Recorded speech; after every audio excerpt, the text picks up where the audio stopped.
La présentation qui va suivre va traiter de la méningite virale. Plus fréquente que la méningite bactérienne, elle est par contre bien moins mortelle.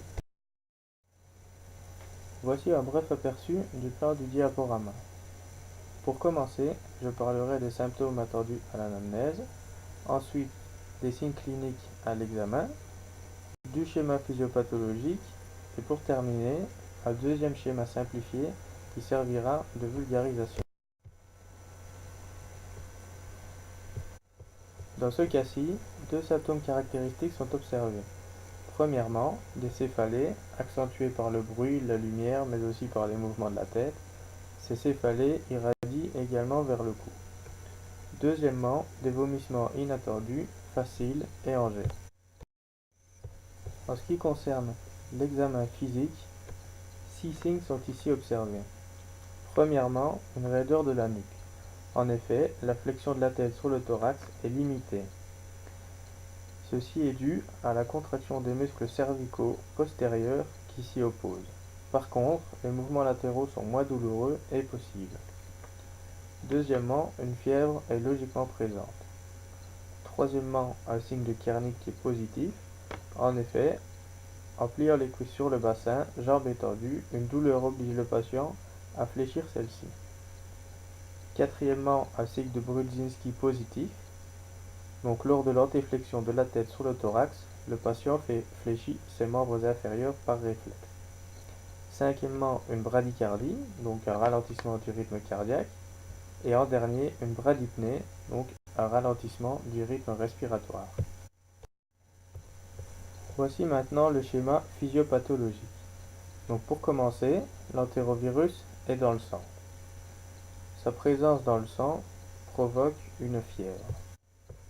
Ce même virus va ensuite passer dans le liquide céphalorachidien via les plexus choroïdes ou les villosités arachnoïdiennes. Les plexus choroïdes étant le lieu de production du liquide céphalorachidien, tandis que les villosités arachnoïdiennes représentent le site de résorption. Dans ce même compartiment liquidien, le virus va provoquer une inflammation des méninges. C'est ce qu'on appelle la méningite. Ces méninges sont composés de 3 couches. La plus interne, la pimaire, ensuite l'arachnoïde et la durmaire, la plus externe.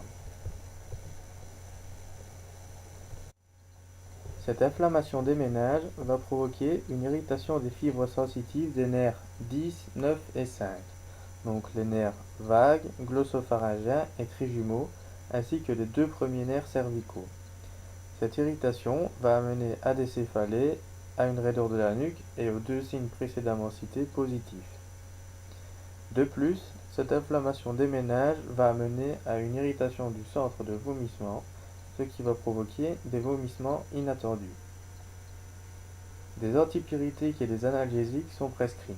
Les antipyrétiques servant à faire baisser la fièvre, tandis que les analgésiques servent à combattre la douleur, donc les céphalées et la raideur de la nuque.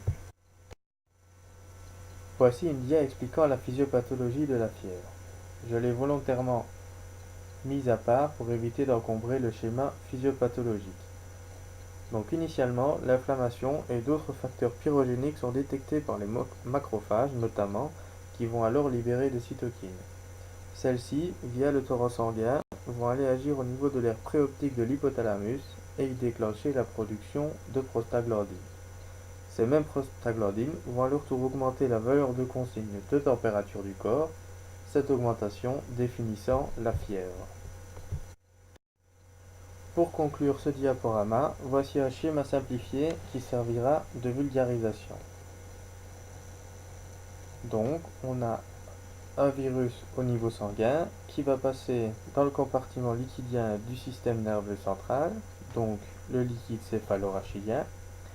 Là, il va y provoquer une irritation et une inflammation des enveloppes de ce même système nerveux central, ce qui aboutit à des vomissements, des maux de tête et une raideur de la nuque. Des antidouleurs sont prescrits pour combattre ces mêmes maux de tête et la raideur de la nuque.